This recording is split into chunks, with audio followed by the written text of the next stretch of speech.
Bienvenido a RayMed, tu canal. En el video de hoy vamos a continuar hablando sobre la trombosis venosa profunda. Es el tercer video que hacemos para finalizar la revisión de este tema. Y pues vamos a hablar del tratamiento de esta patología. Como tal, el tratamiento tiene como finalidad reducir la probabilidad de desarrollar un tromboembolismo pulmonar o un síndrome posttrombótico.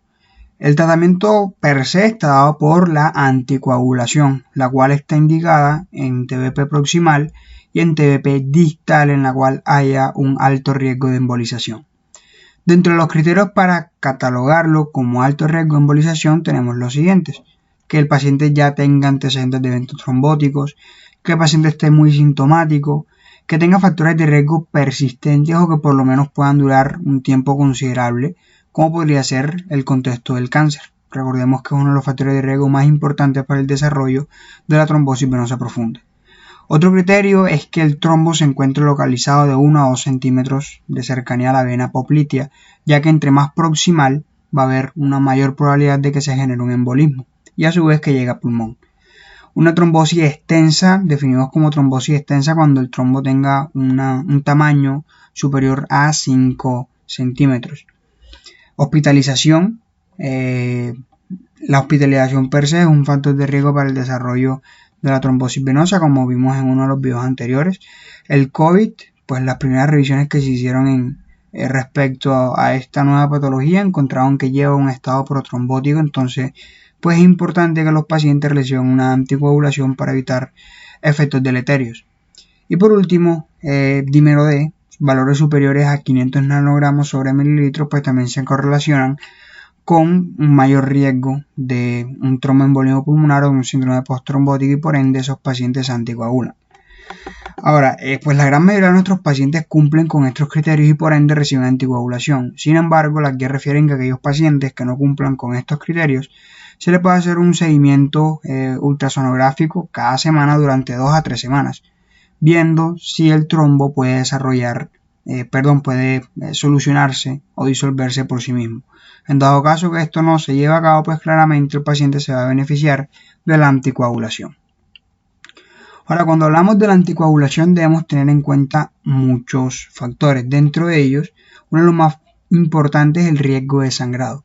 Para ello debemos recordar cuáles son las contraindicaciones absolutas y relativas para la indicación de la anticoagulación. Dentro de las contraindicaciones absolutas tenemos que el paciente esté cursando con un sangrado activo, que tenga una diastasia hemorrágica grave, que tenga un traumatismo mayor, hemorragia intracraneal aguda o que tenga una intervención quirúrgica que lo predisponga a bastante sangrado que se haya desarrollado recientemente.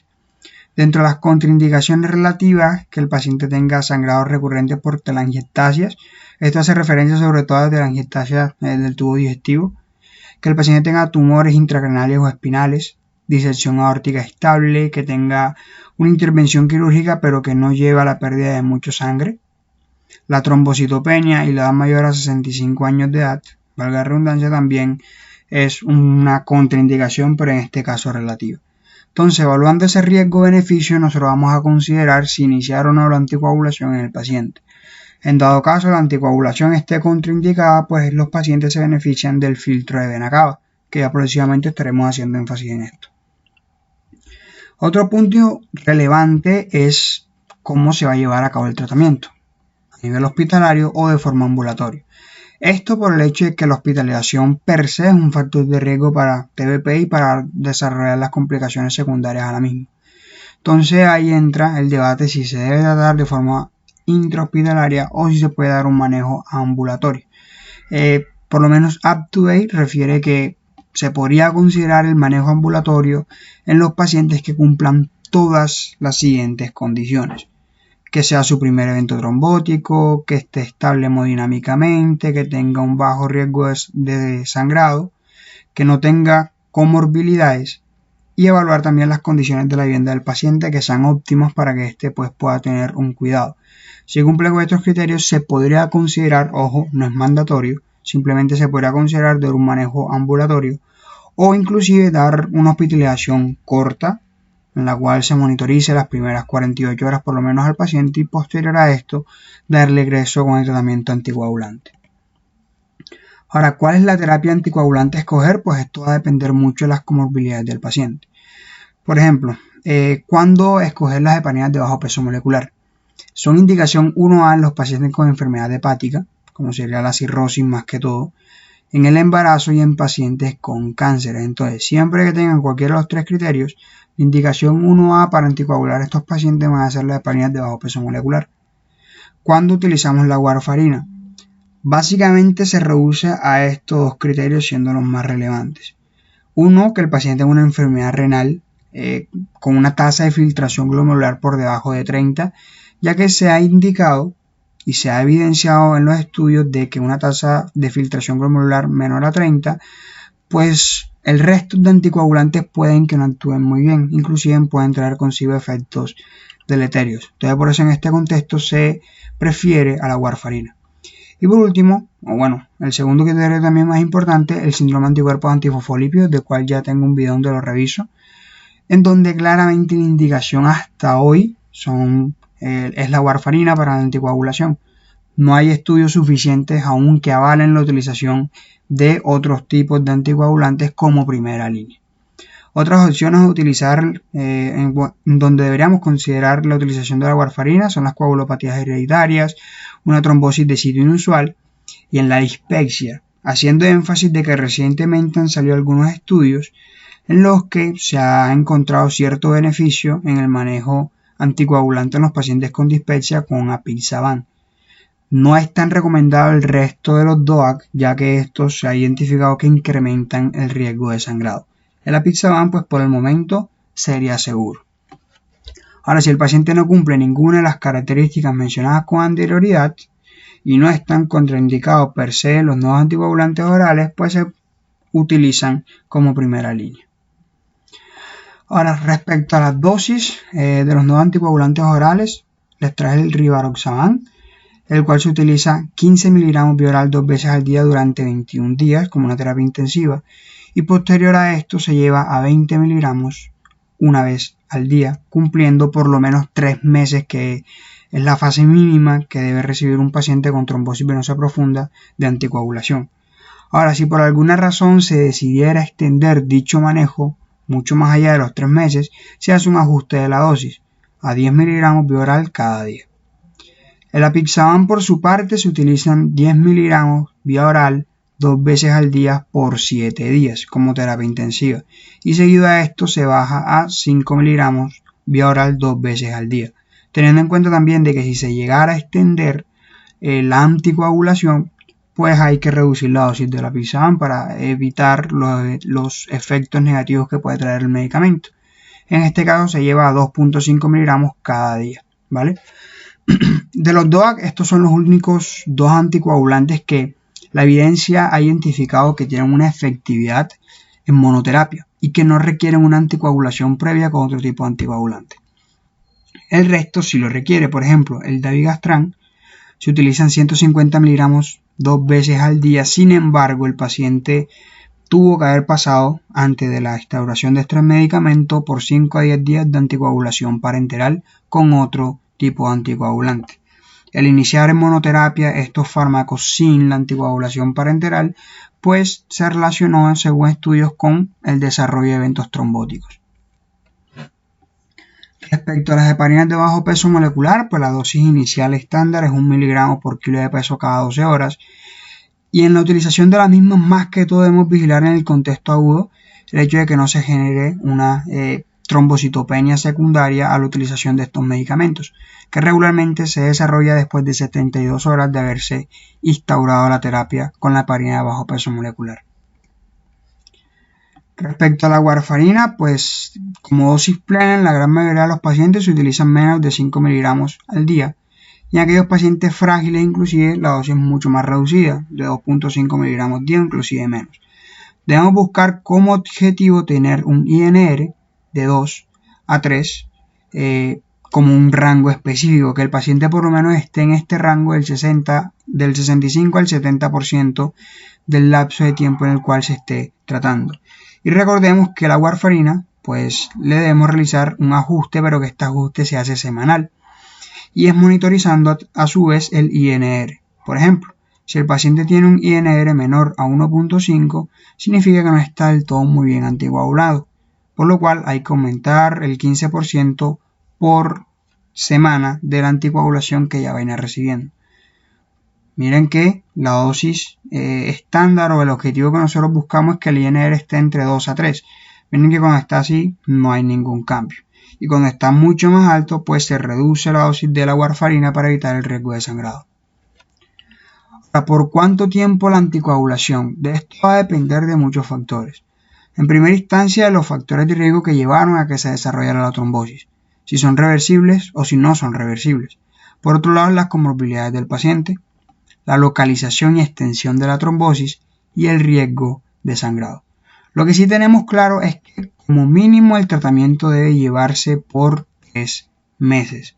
Hay algunos estudios que han tratado de reducir esa dosificación, llevarla a 4 a 6 semanas de anticoagulación. Sin embargo, esto se ha relacionado con un mayor riesgo de recurrencia, por lo cual no ha sido efectivo. Lo mínimo deben ser 3 meses. Ahora, ¿cuánto será el tope máximo? Esto va a depender de los factores de riesgo del paciente y las comorbilidades del mismo. Tenemos unos factores de riesgo persistentes y unos factores de riesgo transitorios. Y dentro de esto los podemos subclasificar en factores de riesgo mayores y en factores de riesgo menores. Y de acuerdo a los factores de riesgo que tenga el paciente, pues así mismo va a ser instaurada la terapia. Dentro de los criterios de factores de riesgo persistentes mayores tenemos dos: el cáncer activo y el síndrome anticuerpos antifosfolípidos, ¿vale?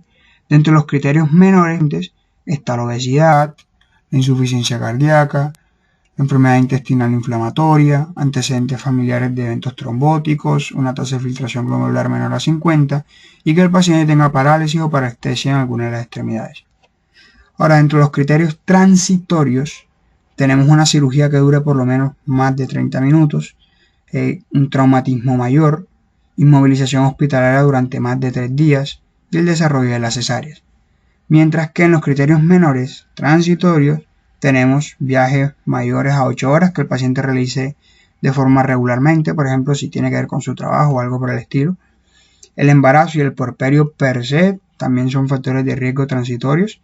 El uso de estrógenos, súper importante, sobre todo en la población juvenil. Cada vez está aumentando mucho más la trombosis venosa profunda en pacientes que toman estrógenos, que toman anticonceptivos orales y que pues no tienen un control estricto de los mismos con su médico. Los anticonceptivos pueden traer efectos o complicaciones. Dentro de ellas pues tenemos la TBP. Y otros son los traumas menores. ¿Por qué les tengo esta tabla? Porque es importante, de acuerdo a los factores de riesgo que tenga el paciente, asimismo se va a escoger el tope máximo de la anticoagulación. Por ejemplo, los pacientes con factores de riesgo transitorios mayores tienen una recurrencia de TBP bastante baja.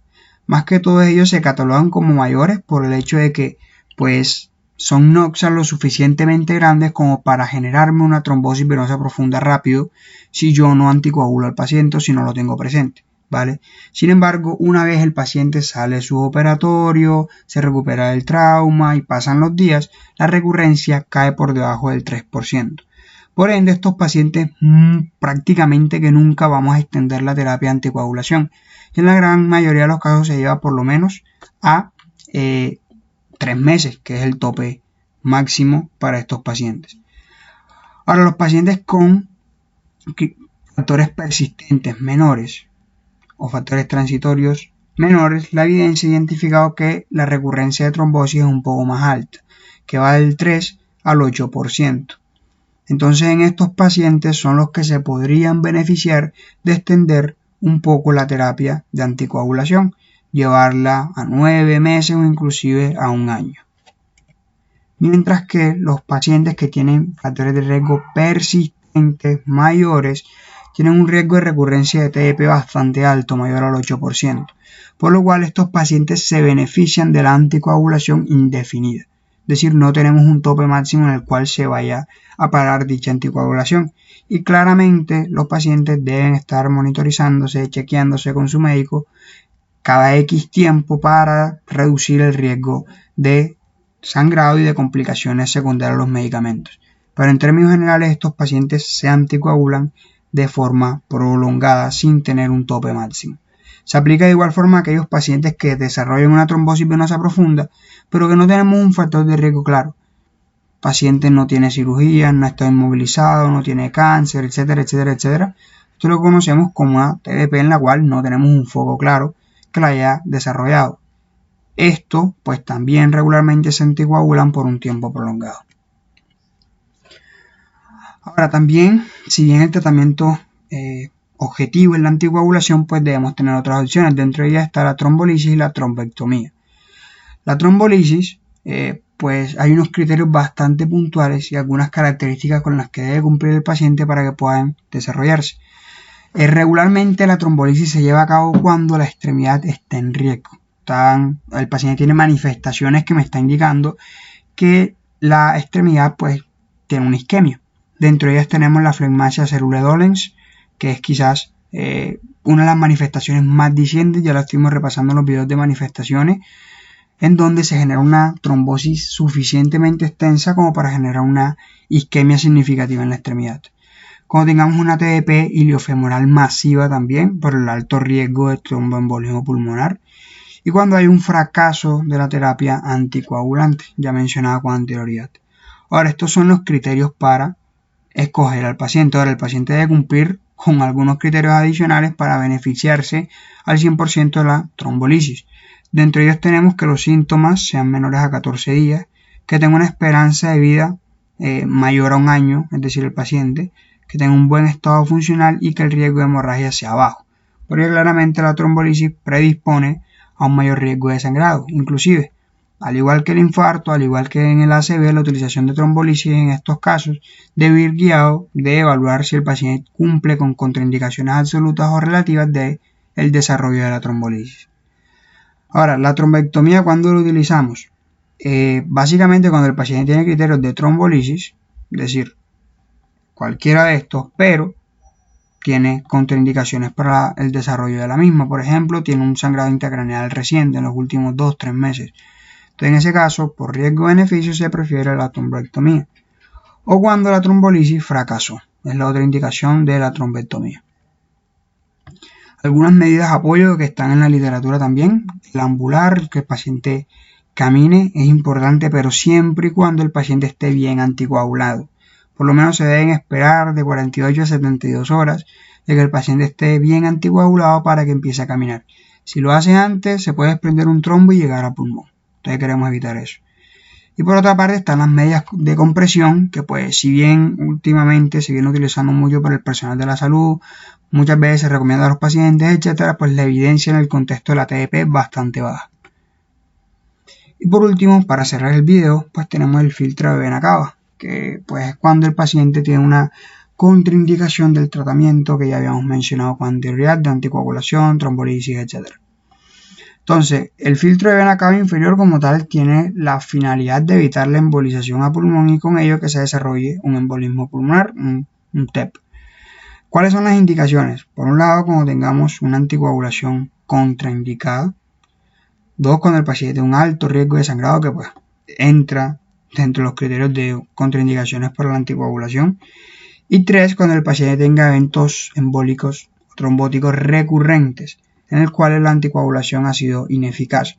Esto más que todo se aplica en los pacientes con neoplasias, en donde pues el cáncer como tal genera trombosis a repetición a pesar de que el paciente está bien anticoagulado. En esos casos el filtro de vena cava pues es bastante útil, puede llegar a reducir el riesgo de TEP de un 30 hasta un 40%.